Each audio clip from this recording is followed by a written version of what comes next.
Good evening. I encourage you to come in and be seated if you're just coming in. Welcome. My name is Michael Feltner, and I have the privilege of serving as the Dean of Seaver College, and I want to thank you for joining us this evening for the first lecture in the 2015-2016 W. David Baird Distinguished Lecture Series. I can think of no better way to begin this year's lecture series than by having our honored guest and speaker, President Georgia Nugent, address us on the paradox of the liberal arts.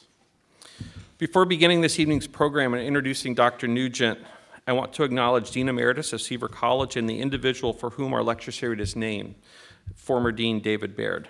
David?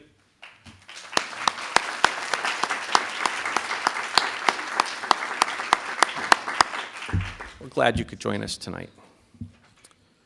Before beginning, a few words about our format for the evening. Following her introduction, Professor Nugent will speak for approximately 45 minutes, and she is committed to concluding her lecture by 6 p.m. So if you're one of those in attendance who has a 6 o'clock class this evening, I ask that you please wait until the conclusion of the lecture before you depart to attend class. We will have a very brief pause at the conclusion of the lecture to accommodate those who must depart, and then we'll begin the question and answer period soon thereafter.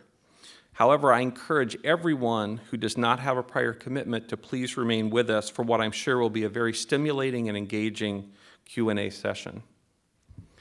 Introducing our speaker this evening is Professor of Political Science Robert Williams. Dr. Williams is one of the many strong advocates for liberal arts at Seaver College. A gifted educator and scholar, Robert has published extensively in the areas of human rights, international relations, and security studies. In his classes, Robert challenges students to think critically, write persuasively, and speak effectively and with conviction. Students completing his classes leave with not only a deep understanding of the topic, but with an enhanced capacity to learn, to reason, and to engage our community and the world both critically and compassionately. Robert enriches Seaver College and is the ideal individual to introduce our honored guest. Robert.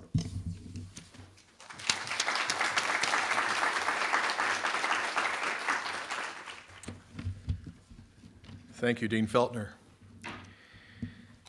The ability to recite a verse by Yeats that melts her heart, to draw comfort in a time of loss from Fauré's Requiem, to discern in Game of Thrones the influence of Thucydides, to see in China's rise both appropriation and rejection of Western values, and perhaps to understand what's wrong with Trump's politics while being able to theorize about his appeal. These are, it seems to me, just a few of the benefits of a liberal arts education. They may be unquantifiable, but they are real benefits nonetheless. They enrich our lives, making us better friends, citizens, leaders, lovers, and thinkers than we might otherwise be, without necessarily enriching our finances, although, as it turns out, they may do that as well. We are very fortunate to have with us this afternoon one of the nation's most prominent and gifted advocates of the liberal arts, Dr. S. Georgia Nugent. Dr. Nugent is currently serving as interim president of the College of Wooster.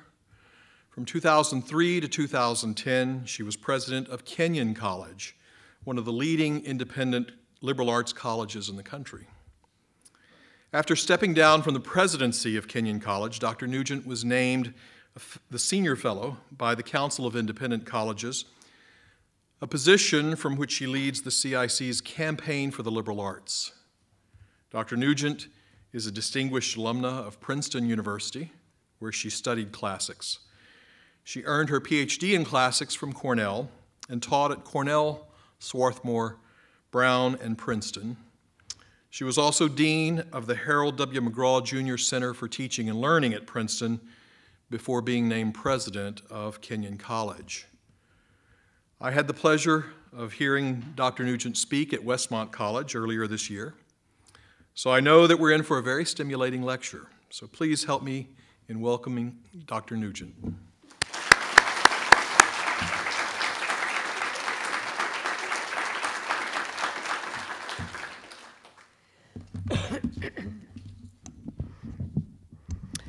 Thank you both, and good evening. I am very honored to have been invited to participate in the W. David Baird Distinguished Lecture Series, and especially honored to have, to have Dr. Baird in the audience this evening. Now, I'm watching that rather intimidating red clock in the back of the room, and I'm hoping that that commitment to end by 6 o'clock will in fact be honored. So if I find that I'm falling behind, I may do a little cutting and pasting as we go along. I want to speak to you tonight on a topic that I am passionate about, but that I also find somewhat puzzling, and that is the American tradition of liberal arts education. I say puzzling because I've found that there are many paradoxical aspects, both of liberal arts itself and of the ways that people understand or do not understand this form of education. First, I should explain, as Professor Williams mentioned, that over the past 2 years, in addition to serving as the president of 2 liberal arts colleges, over the past 2 years, I've been working in Washington, researching, writing, speaking about, and advocating for liberal arts education in the role as senior fellow at the Council of Independent Colleges. The purpose of the CIC, the Council of Independent Colleges, is to provide services to the almost 700 small private colleges that are members of the organization. So, for example, CIC offers conferences for presidents and chief academic officers, professional development opportunities, and the like. But over the past 2 years, the organization embarked on a completely new and different initiative, and I was asked to head that project. Especially in light of the economic downturn of 2008-09, the members and the board of CIC became increasingly concerned with the apparent lack of understanding about liberal arts and the way this kind of education was often being misrepresented to the public. So we decided to reach out to other constituencies rather than merely the campuses, and we developed a multi-pronged public information and advocacy campaign. This campaign had many, many different aspects, including meeting with journalists, researching and publishing white papers, developing an entirely new website, especially for prospective students and their families, speaking before public groups, holding a national conference, and even developing quite popular avatars, Libby and Art, for a very active Twitter feed. Through all of this, we learned a lot about liberal arts education, and I also came to realize that it is paradoxical in a number of ways. So I'm going to focus tonight on 5 different paradoxes of liberal arts, and I'll frame these topics as questions. 1, what does liberal arts mean? The paradox here is that the term doesn't mean liberal or arts in the way those words are most often understood. And it can mean 2 quite different things that I think ultimately coalesce. 2, what is liberal arts education? Paradox, it's neither content nor form, but both. 3, is liberal arts education useful or useless? Paradox, both claims have been made, and both of them in support of liberal arts. 4, what can you do with a liberal arts education? Paradox, this education for nothing in particular can enable success at doing just about anything. 5, is liberal arts education something different from a liberal arts college? Paradox, well, yes and no. And I want to conclude by sketching a final, perhaps paradoxical future in which higher education might be both high-tech and high-touch. So let's start with the term liberal arts. What does liberal arts mean? I think it's indisputable that liberal arts, or in the Latin, artes liberales, does have an identity problem, namely the inscrutability of the very term. let's face it, it's just confusing. Liberal, in this phrase, has nothing to do with partisan politics, and arts, in this case, isn't referring to painting or music or drama. So let's look at what the Latin actually means. Artes is the plural of Latin ars, which, although it can apply to art, actually means a skill, ability, or knowledge. So artes are what today we might call skills. Now, liberales gets a bit trickier. That's why I said it can be interpreted in two ways, which I think can complement each other. Again, we're dealing with the Latin term from the word liber, meaning, meaning free. And Rome, of course, was a slave-owning society. So the kinds of skills or learnings that the Romans who coined the term had in mind as liberales were those appropriate to a free person rather than a slave. And I'll return a little later to how that early association with a free person still inflects our understanding. But I also want to note that much, much later than Roman times, we can probably locate this development around the 18th century Enlightenment, the liberal in liberal arts began to be interpreted in a different way. Not as what's appropriate to free people, but as liberating, what frees the intellect. On this view, liberal is not so much a descriptor as a kind of call to action, something like the sense of the truth will set you free.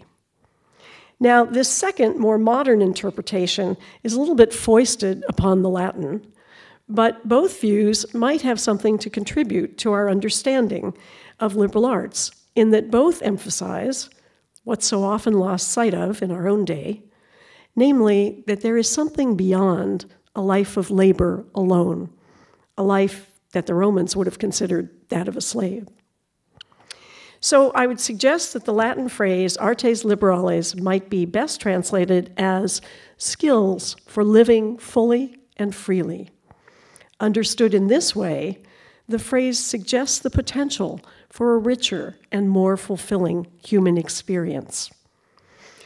But the fact is that liberal arts is generally not understood in this way, and I'll return to this perception later, both by examining the origins of the misunderstandings and clarifying the demographics of liberal arts students today. So now let me turn to my second question.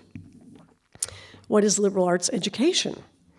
Even when the basic nomenclature of liberal and arts is clarified, the definitional question remains. What constitutes liberal arts education? How can it be defined? Traditionally, the concept of the liberal arts has been defined in terms of subject matter or curriculum. This tradition can be traced back to the 5th century Common Era and a work called The Marriage of Philology and Mercury by the philosopher Martianus Capella. This work codified the concept of the 7 liberal arts. This division of knowledge into 7 fields remained dominant for many centuries, although today it's just an historical artifact. But the tendency has remained to identify liberal arts education with the study of particular disciplines. The classification scheme most often found in recent years is a 4-fold division, and you're probably familiar with it: the humanities, social sciences, natural sciences, and usually added recently, the arts. This taxonomy led to the distribution requirements of many college curricula for at least a century, and it can still be found on many campuses today, including at Seaver College. But the last several decades have seen some movement away from this framework based on academic disciplines toward recognizing more fluid lines of inquiry. And I found it interesting that the Seaver description of general education defines it as, quote, a distribution model or fluid model. The general tendency we're finding is that where a curriculum once might have required a course, say specifically in the departments of religion or philosophy, It might now include a broader expectation that the student will study moral or ethical issues, or what was once a specific laboratory requirement in physics or chemistry may now be framed as study of the natural world, and so forth. Along similar lines, the definition of liberal arts education seems to be shifting from being strictly discipline-based to more methodologically based. For a growing number of colleges that self-identify as liberal arts institutions, that traditional fourfold division of disciplines just doesn't encompass the full spectrum of today's curriculum. Pepperdine would be an example. If I understand it correctly, just yesterday, the university announced the launch of an Institute for Entertainment, Media, and Culture. These are not, I'm pretty sure, fields of study that Martianus Capella would have recognized. Yet, just a year ago, your provost, Richard Marr, wrote a resounding affirmation of liberal arts education in the Pepperdine magazine. How do these two fit together? Well, the answer lies in a definitional focus based more on mode than on matter. That is, a concept of liberal arts that puts increased emphasis on the manner of pedagogy rather than subject matter alone. In the broadest term, this distinctive mode of liberal arts pedagogy emphasizes inquiry over inculcation, broad context over specialized content, and synthesis over separate bits of information. I'm going to skip a little bit here. I was alluding to, in this combination of manner and matter, there was an Indian educator who had spent time at an American large public university. And when I was the president of Kenyon, he asked me if he could come and study a small liberal arts institution like Kenyon. Well, after a year of being at the college and observing the college, he pronounced that the particular combination of factors that we find on a residential liberal arts campus is, in his words, the secret sauce. And now I'll come to my third question, and this one is quite a sharp paradox. Is liberal arts education useful or useless? Even if the small liberal arts college with its secret sauce provides an exceptional learning environment, the question remains, learning for what? Is a liberal arts education useful? Today, we seem to hear a lot about liberal arts being useless. I'll remind you that attention-getting examples in recent American life have included President Obama's at least implicit dismissal of liberal arts with the remark, folks can make a lot more, potentially, with skilled manufacturing or the trades than they might with an art history degree. Florida Governor Rick Scott's rhetorical question, is it a vital interest of the state to have more anthropologists? I don't think so, gained a peculiar resonance when it was discovered that his own daughter has a degree in anthropology. Notwithstanding that, his policy was clear. And I quote, I want public money to go to degrees where people can get jobs in this state. Bill Gates has also widely expressed the view that only those subjects that will prepare students for entry into the local economy are worthy of support.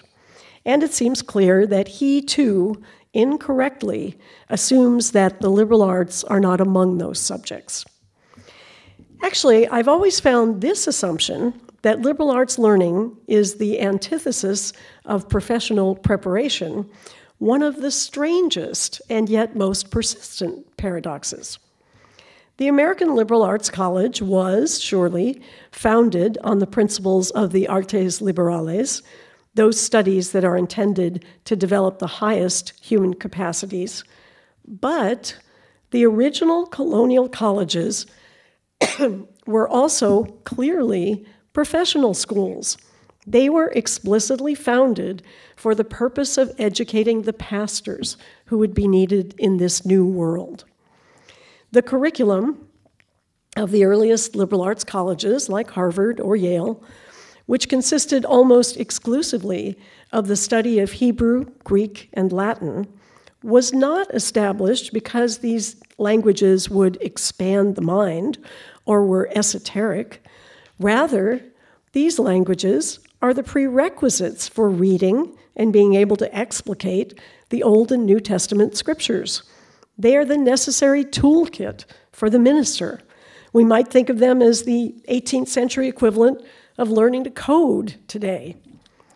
At its very founding then, the American Liberal Arts College was intended for the dual purpose of both edification and preparing the graduate for useful work in the world. Nevertheless, the controversy between useful and useless remains with us, and it is by no means a new controversy. Just as the very definition of liberal arts has been contested, so has its purpose, or in today's favored term, its outcome. Indeed, one scholar has claimed that, quote, the tension between what is liberal and what is useful is one of the oldest and most persistent problems in education. And the element of paradox here, well, I alluded to it earlier.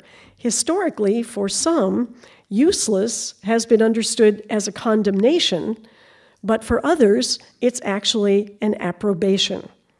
Is liberal arts education useless, and even intentionally so? This controversy stems originally from classical times, specifically from discussions of education by Aristotle and Cicero. And a brief foray into that classical background, I think, is worthwhile because it still influences our thinking today about higher education, especially when the question of the practicality of college looms so large as it does today. The Greek philosopher Aristotle developed an elaborate argument explaining the distinction between knowledge as a means to an end, that is, what is useful, and knowledge for its own sake, which he contrasted with the useful. For Aristotle, a desire to understand the true causes and nature of things, that is, knowledge for its own sake, is a higher form of knowledge than that directed more narrowly toward achieving a material result. That would be the useful knowledge. A similar distinction is reiterated by the Roman philosopher and statesman Cicero, who was, by the way, a tremendously influential thinker for America's founders. In Cicero's Latin version, the relevant distinction is between what is utile and inutile, that is, useful and useless. The useful is often what is merely expedient. It's an unfortunate accident of history and, I guess, linguistics that later English language discussions of liberal arts latched on to the useless characterization and also often aligned it with social class. Now, it's true that this aligning the study of liberal arts with a leisured elite in some ways reproduces the conflation of class and education in the ancient authors. As I mentioned just a moment ago, artes liberales would indeed have been linked at Rome with the distinction between free citizens and slaves. And so was born the concept that regrettably we still encounter today, namely that the useless learning of liberal arts is a rarefied privilege intended only for members of the elite, who presumably can afford to spend their time on such luxuries. But we need to critique this view by placing it in historical context. And by that I mean both recognizing what Aristotle or Cicero would have meant by what is useless, and also being cognizant of the demographic realities of liberal arts campuses today. First, let's turn to why the ancient authors might have associated the study of liberal arts with what is not useful. An easy way, I think, for English speakers to grasp the point is to consider a little bit of Latin terminology. The Latin word for leisure is otium. In the context of Roman culture, this was one of the highest goods, an aspirational state. To have otium meant that you had the time to engage in reading, discussion, and contemplation, that you could develop your mind and nurture your soul. Otium was the precondition for flourishing as a thoughtful, cultured individual. And Latin had a term for the opposite, or the negation of otium. That term was neg otium. Obviously, this is the etymological basis for our English terms negotiate and derivatives like negotiation and so forth. For the Romans, this negative term meant business, perhaps merchandising or shipping or running a tavern. Considered in the context of Roman culture, this was an undesirable state, even a derogatory term. Now again, we have to see these valuations as embedded within the social context of Rome as a slave-based economy. The merchant class, as well as others such as doctors or bureaucratic officials, tended to be slaves or former slaves. The Roman elite eschewed engagement in such activities in neg otium.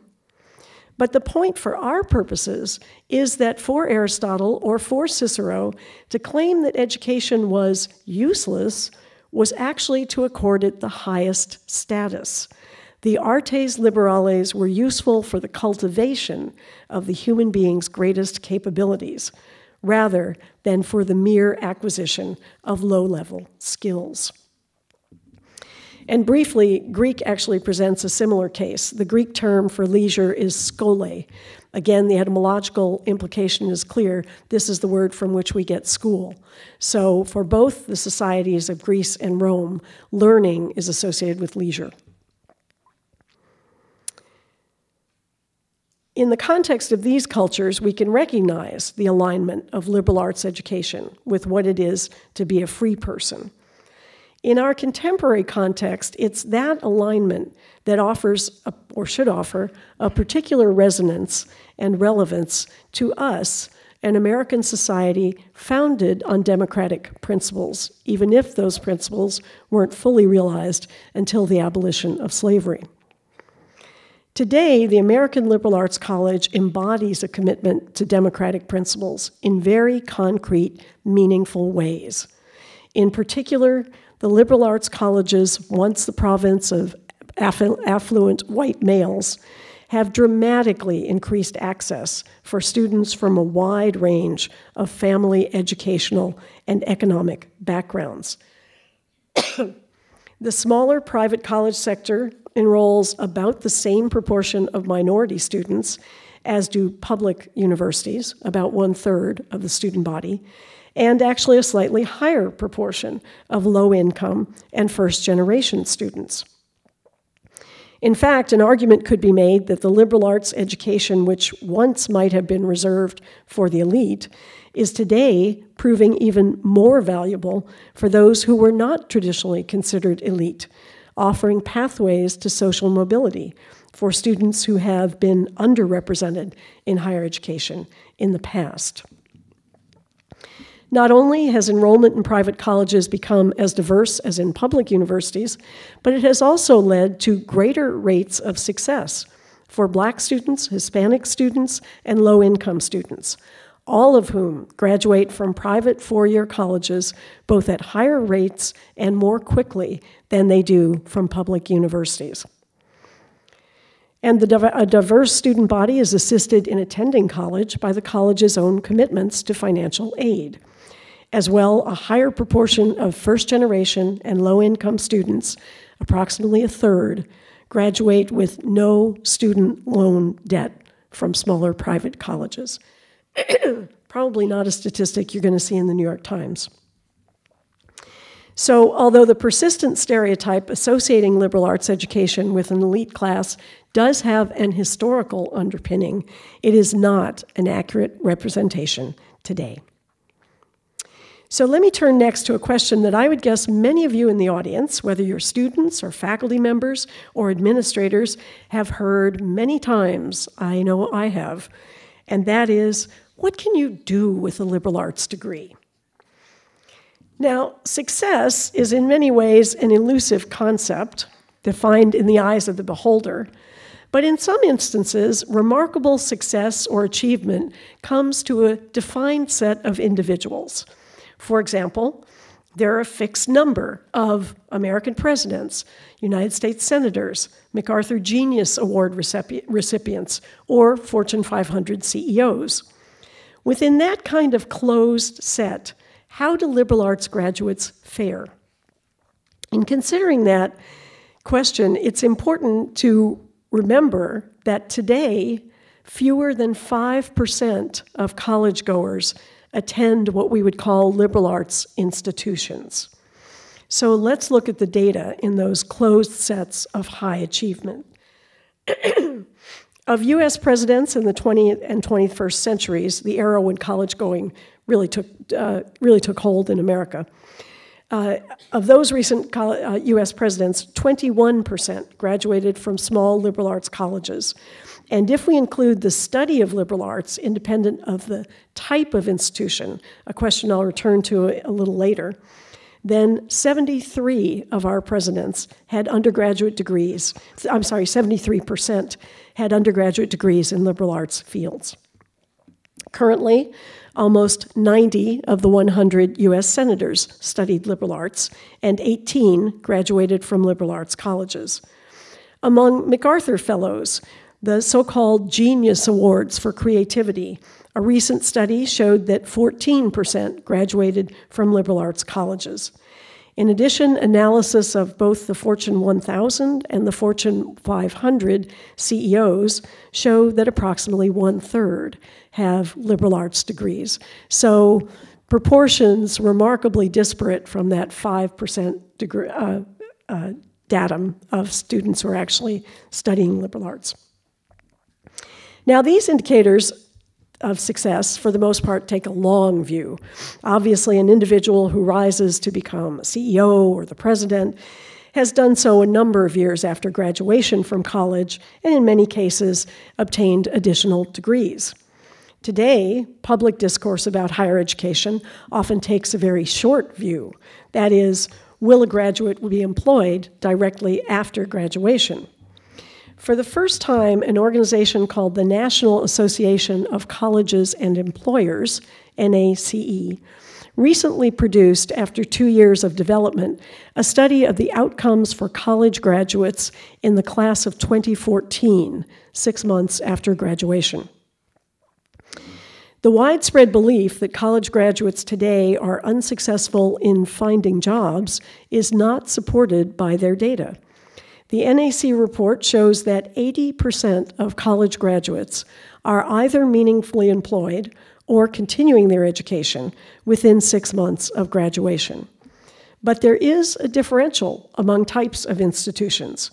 For those who graduated from a public university, the rate of employment is about 70%, while for those who graduated from a private college, that rate is 90%.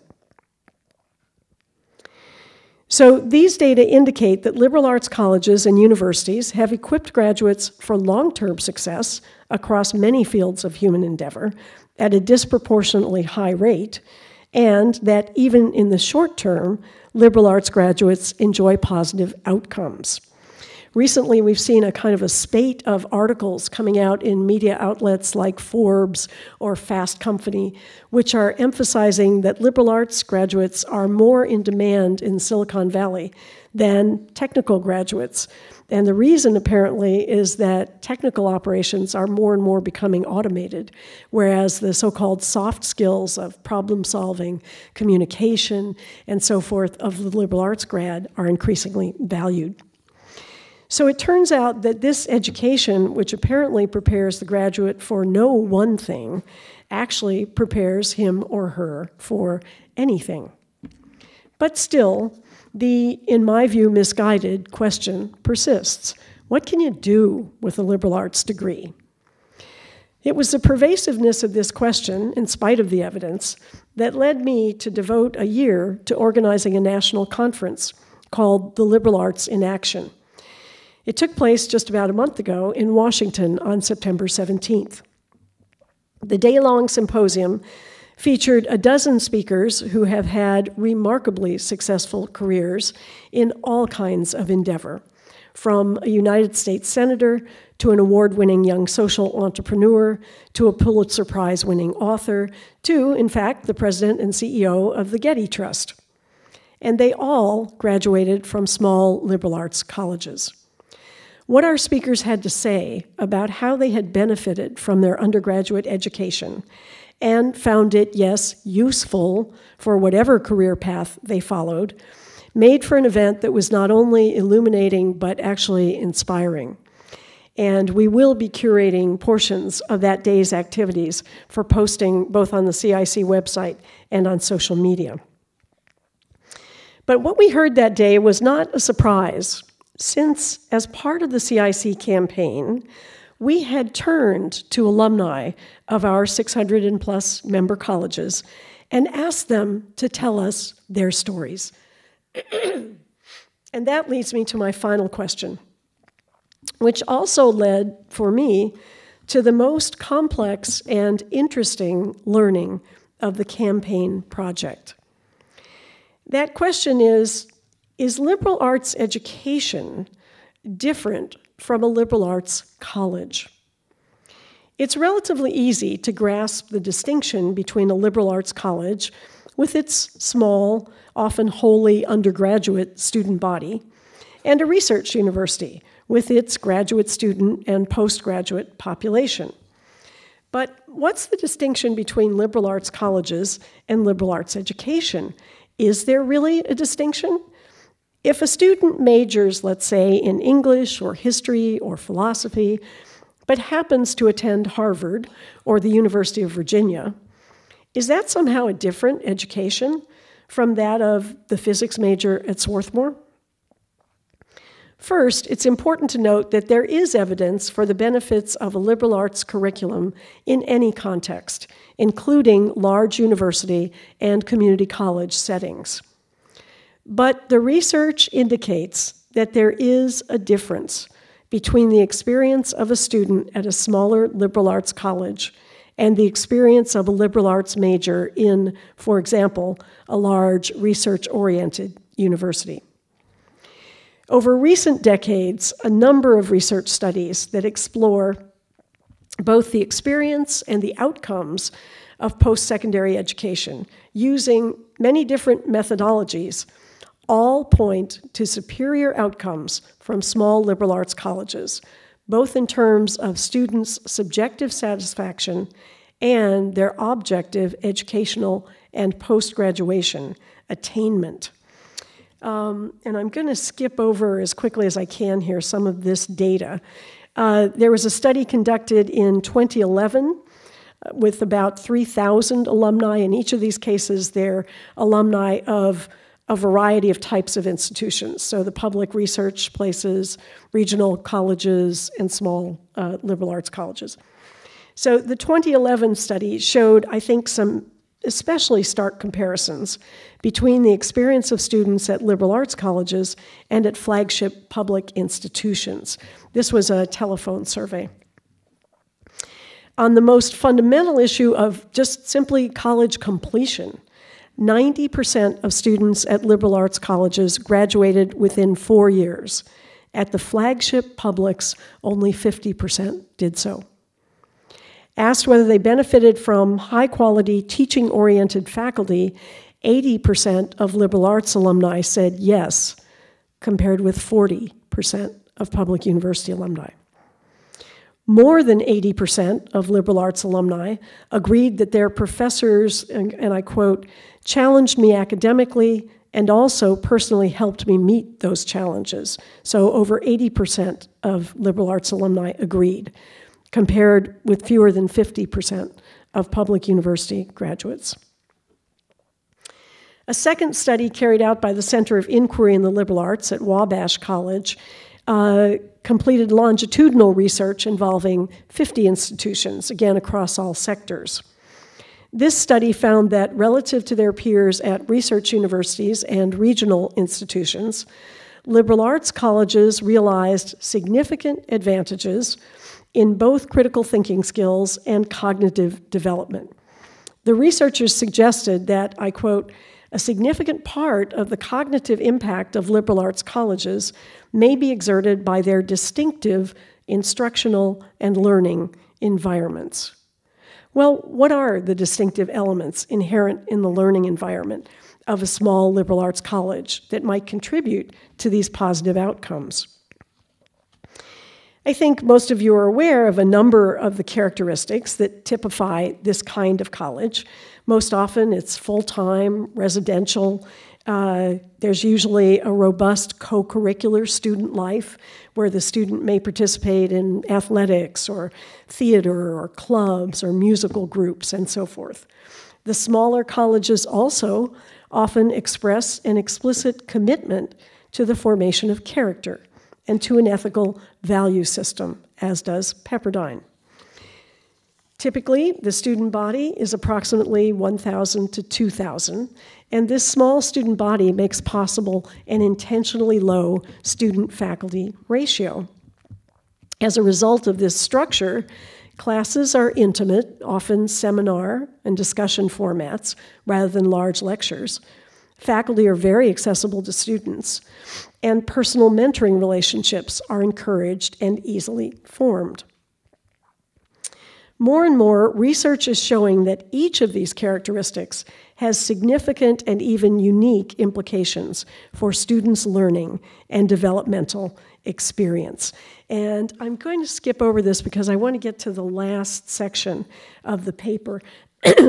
Basically, what I was doing in the next section is there is a lot of research work that's been done by scholars in education about the kinds of practices that lead to the deepest kind of learning, the most sustained kind of learning, and so forth. And if you look at those, there's a remarkable congruence between those practices and the kind of pedagogical practices that take place in the small college environment. But I want to move beyond that research to an effort that we made to explore why the small college might lead to success among our graduates. And to do this, we wanted to have not only quantitative data, as much of the research provides, but a qualitative understanding of our graduates' lives. And so we turned to graduates of those more than 600 institutions and asked them to tell their stories, some in video, in print, online. As we gathered alumni accounts, it was clear that a cluster of particular themes recurred. These include development of self-confidence, exposure to a broad range of studies and experiences, interaction with a diversity of persons and perspectives, persistence, and the ability to learn from and overcome failure, and pursuing a passion.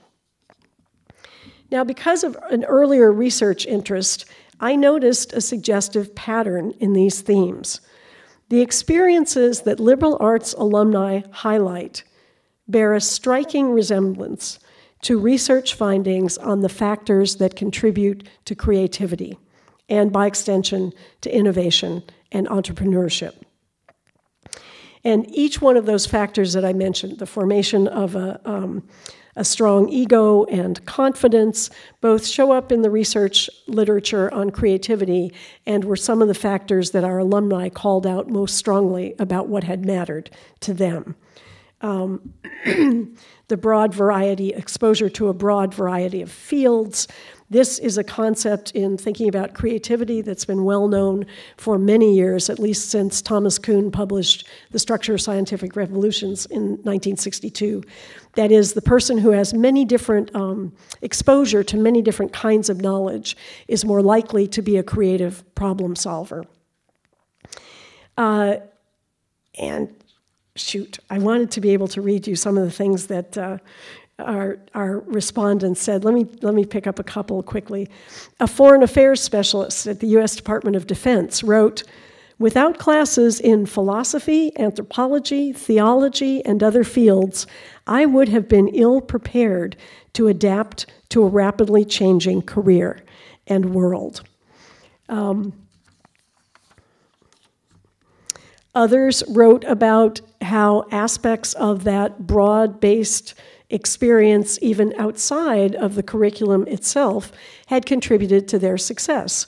For example, one graduate found that her extracurricular activities in college of acting, public speaking, and athletics proved invaluable in her field experience in the Peace Corps. Finally, there has been a greater and greater emphasis in studies of creativity away from the idea that there is a kind of great man mentality like Mozart or Einstein or Madame Curie were remarkable and alone. There's been a greater emphasis on the fact that assistance from teachers, mentors, peers, and intimate groups is ultimately necessary for the strongest development of one's creative faculties.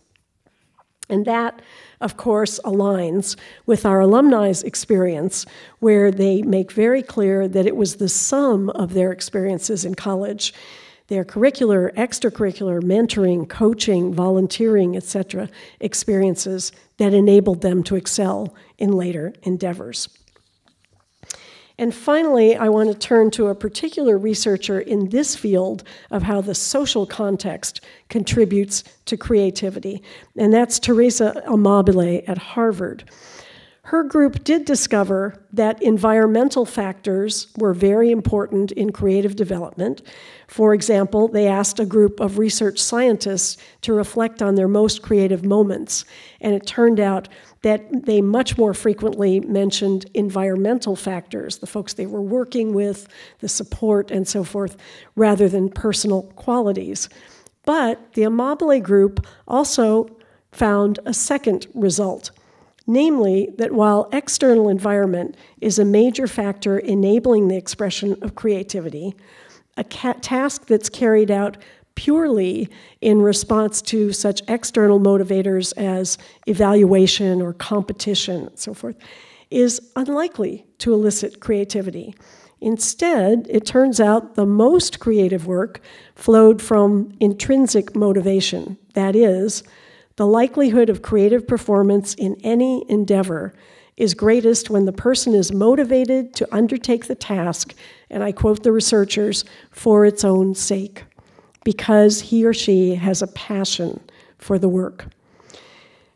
And this contemporary insight of Amabile and other researchers on creativity, I think, brings us full circle back to Aristotle's emphasis on the importance of studying things for their own sake. In other words, what he called the liberal arts. We've seen that liberal arts education, from its origin in classical times to the present day, has often been associated with this quality of learning for its own sake, or what our graduates often call finding their passion. I think what we see is that the research on creativity suggests that the success of liberal arts colleges in sparking the passion to pursue learning for its own sake is neither accidental, nor is it some kind of esoteric ideal, useless or divorced from real-world application. But it's actually the fertile ground from which creative thinking arises. And creative thinking, perhaps more than ever, is the eminently practical, useful skill needed for the future of our society.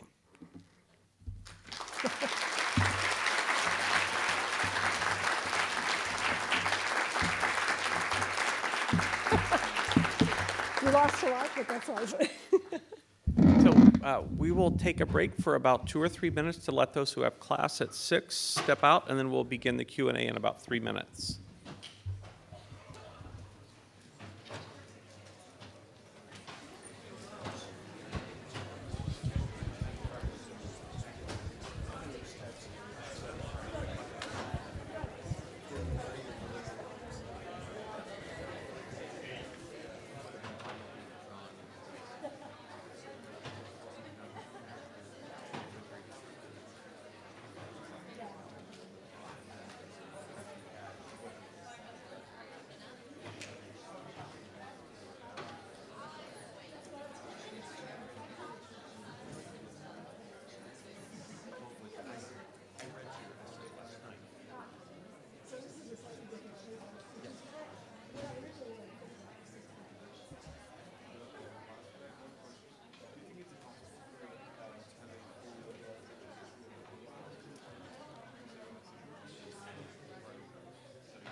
So we'll go ahead and start the Q&A. If you have a question for Dr. Nugent, raise your hand. I'll give you the microphone so we can all hear it, and we'll go from there. So who has the first question?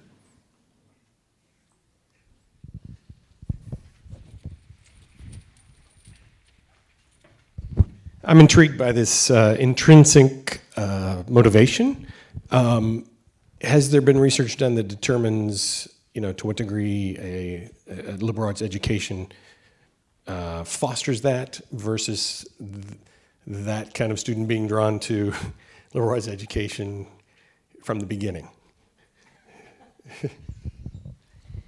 Well, that one is a chicken and egg question, so that's hard.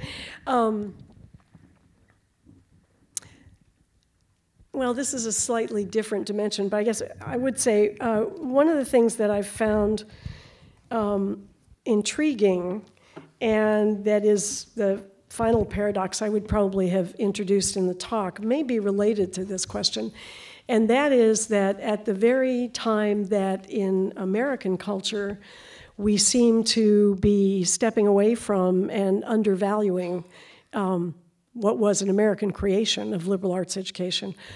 All around the world, American-style colleges are springing up. And I don't mean the experiments like Yale's or NYU's, but an indigenous desire to kind of latch on to this kind of education. And I think the reason for that is that those types of systems which have traditionally had more extrinsic factors, for example, the Chinese examination system that has existed for centuries, but persists today in a more rote learning system in Chinese education. The result has been, and people are concerned, that that is not fostering innovation, entrepreneurship, and so forth. And so even in some of the strongest technological institutes, particularly in China and India, you're seeing a desire to introduce the liberal arts education. I think the desire there is to foster that more intrinsic notion of learning and passion for learning.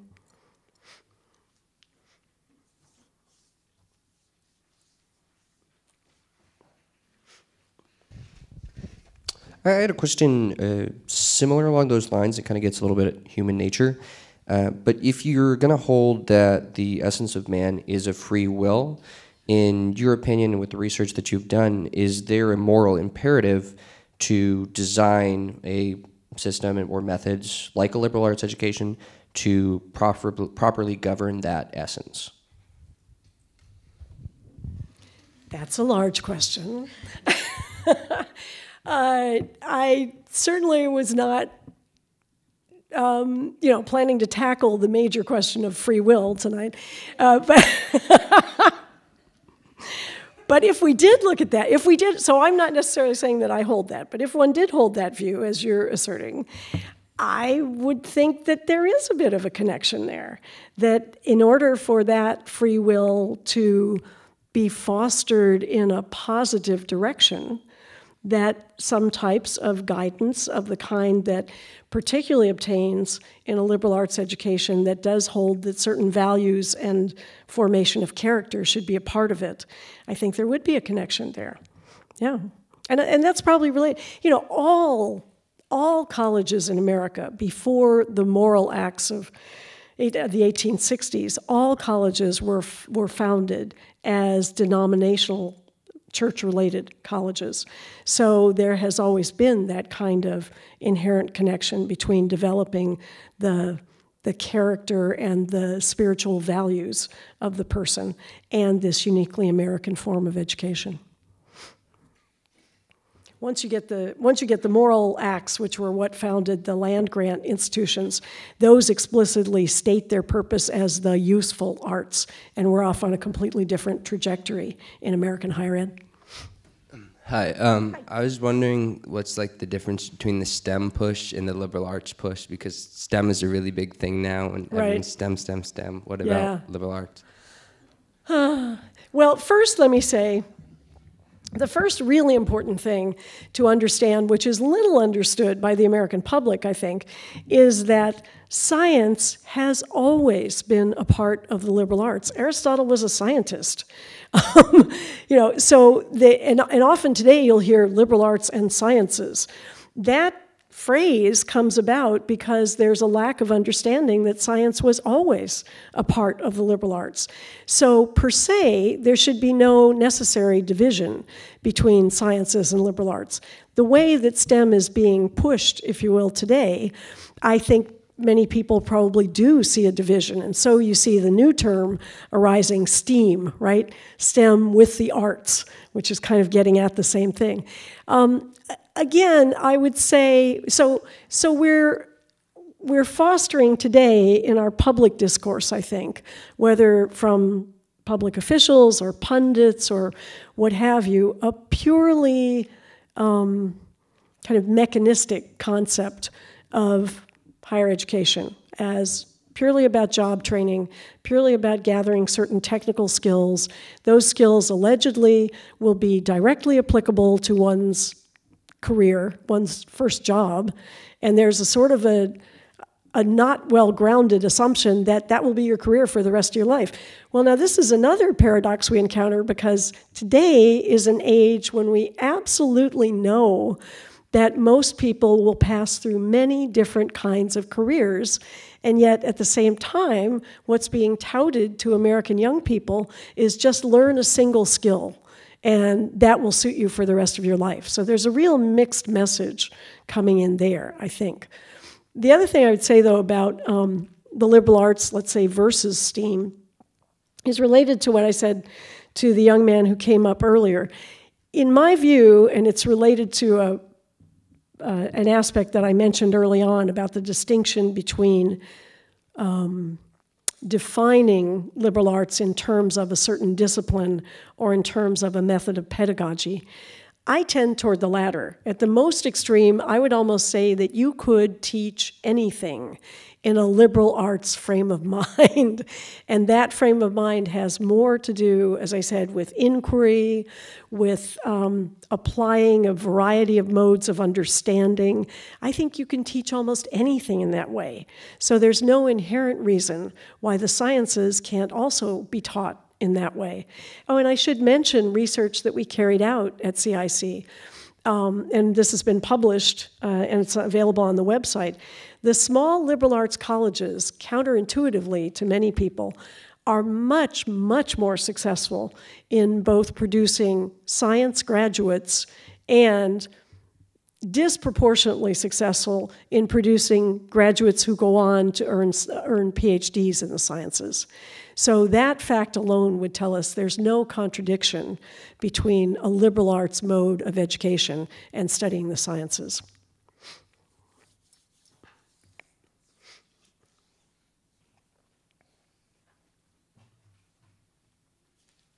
I'm a historian, so this is near and dear to my heart. But I was just going to say, what do you think, have you found are the most successful ways to make Aristotle's case in this very Baconian world of pure utility? That's the one standard by which everything must be judged. I'm curious about just about what your experience has been in that. Yeah, well, we try to approach that in a couple of ways. And one of them, frankly, was that effort to and this seems the most compelling explanatory mode in our modern media-saturated world, and that is to tell the story. So that's one reason why we simply turned to the experiences, the lived experiences of our graduates to say, how have you utilized this? How did it benefit you both personally and professionally? So that's certainly one mode. And personally, I'm a literary scholar, so I actually feel that often narrative explains more than data. But the other side of it, I guess, is that we have tried to mine data to some extent to look at where do graduates end up? What are they doing with their degrees and so forth? A terrific example of that is, and some of you may have seen it, there's a faculty member in mathematics at Williams who probably about 2 or 3 years ago set his class the task of building a visual model of what students had studied at Williams and what they are now doing professionally. And one, it's a thing of beauty. If you care about graphic illustration like Edward Tufte or something, it's a kind of a mandala. It's a circle that has all different kinds of multicolored lines connecting things. And let's say that on this half of the circle, you have 15 different fields, subgroups of majors or subjects that you could study at the undergraduate level at Williams. And over on this side, you have like 15 groupings of professional areas. The lines go everywhere. The person who was a mathematician major is now a lawyer, and the person who was a political science major is now in technology, and so forth and so on. And that's part of what we hope will happen, actually, with liberal arts training. So I think a big part of making that more Aristotelian case, if you will, is looking at the lived reality. Now, when we embarked on the campaign, and throughout the course of the campaign, we actually convened a number of focus groups. So sometimes it was business people, it was admissions officers, it was guidance counselors, and so forth. Because again, we wanted to step out of the normal group that we worked with, which is typically college presidents.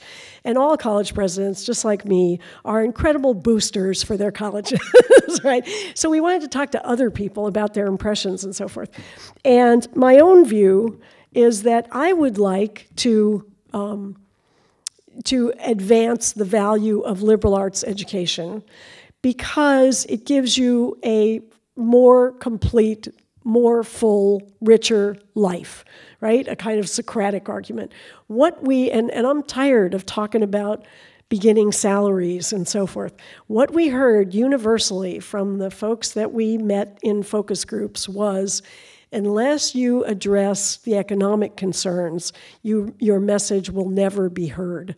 So I didn't want to dwell on that tonight, but a lot of what we did in terms of the research and white papers was also explicating some of the economic realities, which are, again, very little known.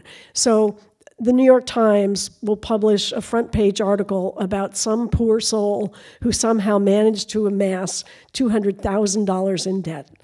The reality is that the average indebtedness for graduates of our colleges ranges between $25,000 and $30,000 for the entire 4 years. A third of our graduates graduate with no debt whatsoever. But that's not an interesting story for the newspapers, so they don't tell that story.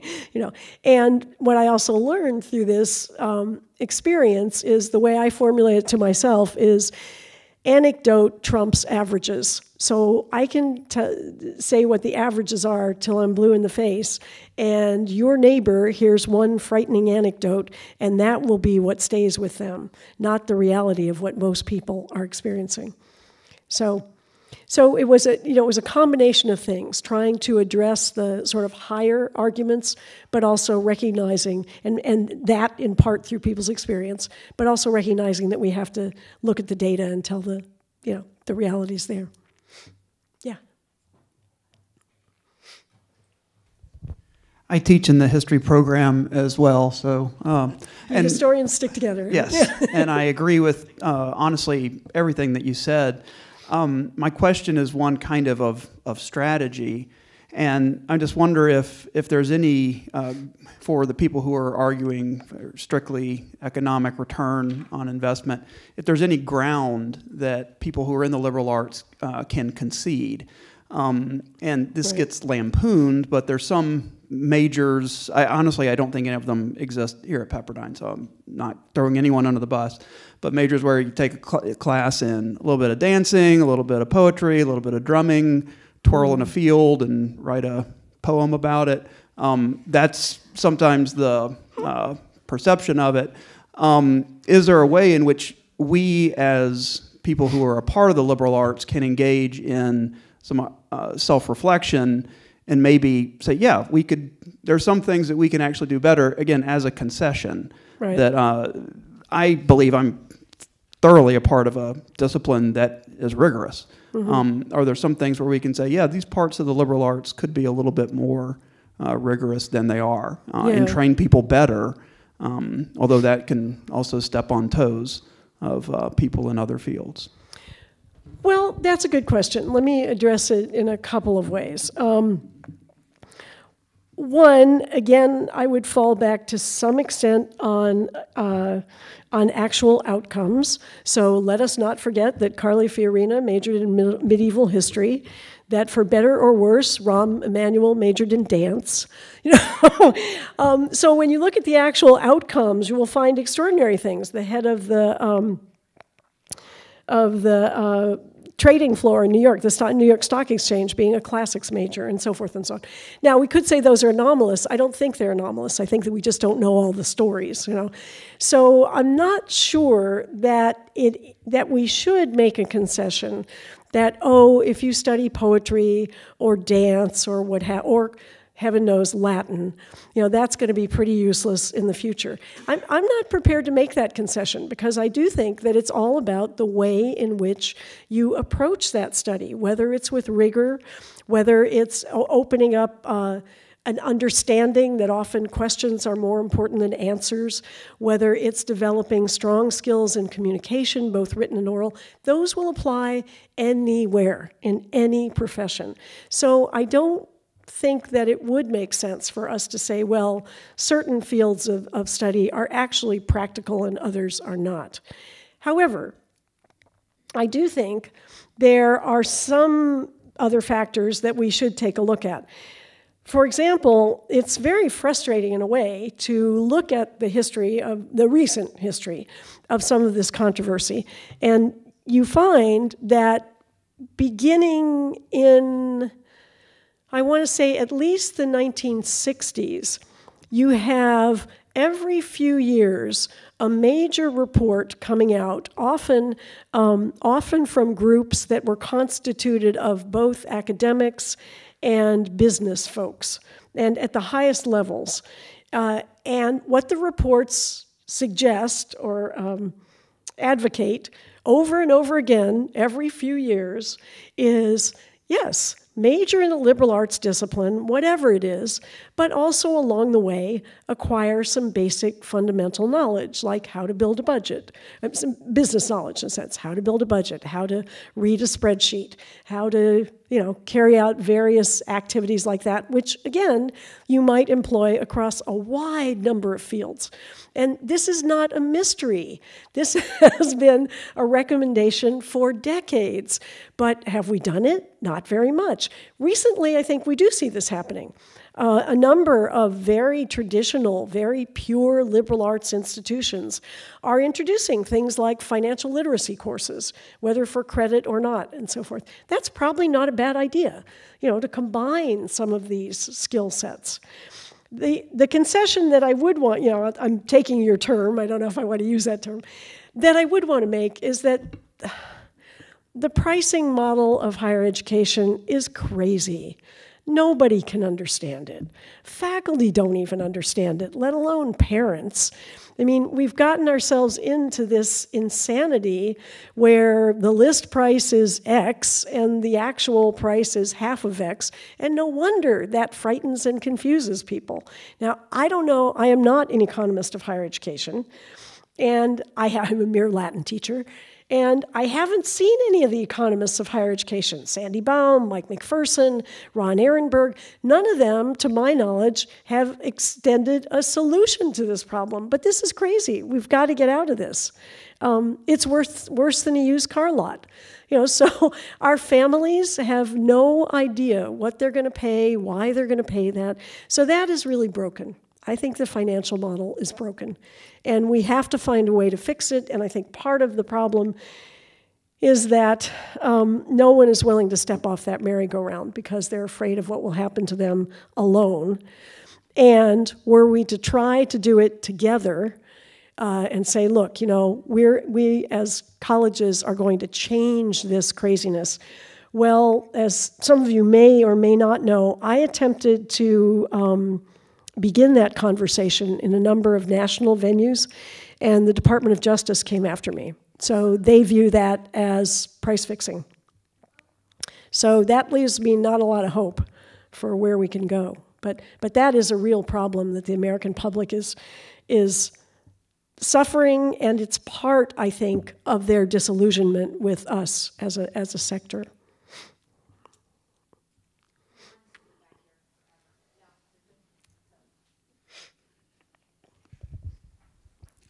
What would you say the goal or goals of this campaign or understanding of the liberal arts is? Is like to educate the public, to have more liberal arts colleges, to include more liberal arts methodology in public universities? Like, what can we do with it?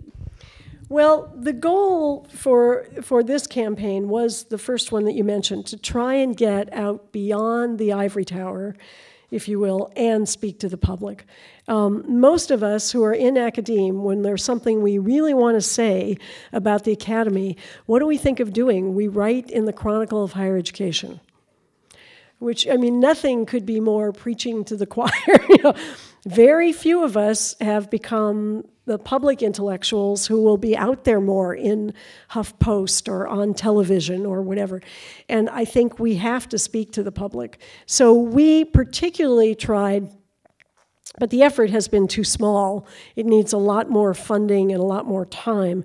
But we particularly tried to speak to, as I mentioned at one point, young people who are prospective college students and their influencers. I mentioned parents, but very significantly, we made our first outreach to college counselors, because it's families and counselors who have, who are going to be the sources of information. And that's why we built a new website completely distinct from the CIC website that was specifically designed for those populations. We went for the first time to the national, the largest national gathering of NACAC, the Association of College Counselors. I've spoken to 2 other conferences of college counselors. So we were trying to reach those people. In essence, the way we formulated it to ourselves is we were trying to reach those people who need the information most. And in some ways, that's students making a decision about what they're going to do for college. Secondary considerations were bringing our information to, having discussions with some of the major journalists. So we went to the New York Times, the Wall Street Journal, Money Magazine, Bloomberg News, some regional newspapers and so forth. And, I don't want to be too optimistic, but I think there was a slight change in the tenor of things. Occasionally now you're hearing a journalist come out and say, this kind of education might not be a bad thing. We helped Frank Bruni with his book about where you go is not necessarily who you'll be, where he included a whole section of our colleges and the special opportunities that they provide. James Stewart, the financial columnist for the New York Times, was one of the speakers at the conference and is passionate about liberal arts education and actually wrote about it recently and how it can be valuable. As I mentioned, there are a number of journalists who are now writing about the interesting conflation of liberal arts graduates and progress and success in the technology field. So we're seeing a little bit of that come out. Even if you notice, Carly Fiorina the other day mentioned that, it was a stupid comment, but her mentioned that somehow her background in medieval history was going to help her combat ISIS. I didn't get that, but still, So.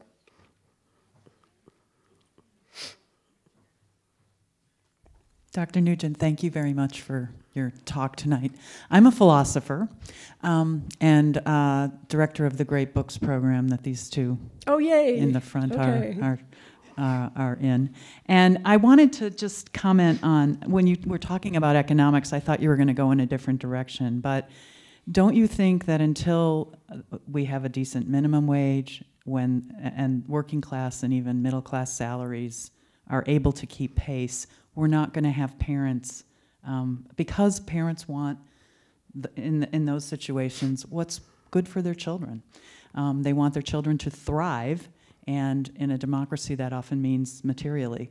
And so until we address some of the underlying economic conditions of the workforce, we're facing a very, very much an uphill battle.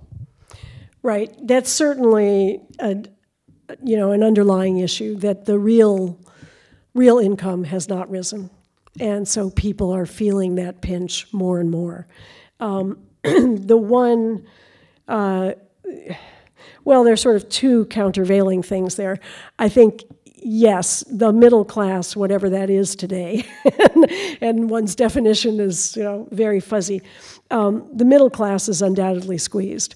The folks who are at the lowest end of the economic spectrum very often would pay nothing or almost nothing for a fine college education. However, the information that they need to understand that is often not out there. And at the other end of the spectrum, the one place where real income has risen astronomically is with the so-called 1%. It's actually more than 1%. And those are essentially the only people who are paying the full price of college tuition.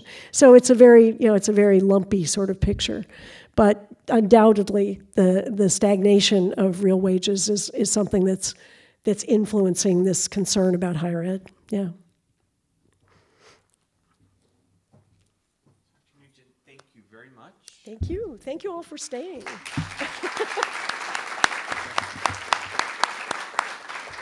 And for good questions. Well, it was certainly a very liberating presentation for me, and we knew we were inviting an ally in the liberal arts, but you've equipped us and you've enhanced our thinking on the subject, and we'll be forever grateful for that. So thank you. Thank you so much. And in recognition of your time here, we have this is so cool representation of our theme tower and an obelisk with your name. It's so beautiful. Thank you very much. Thank you. Thank you. It's been a pleasure.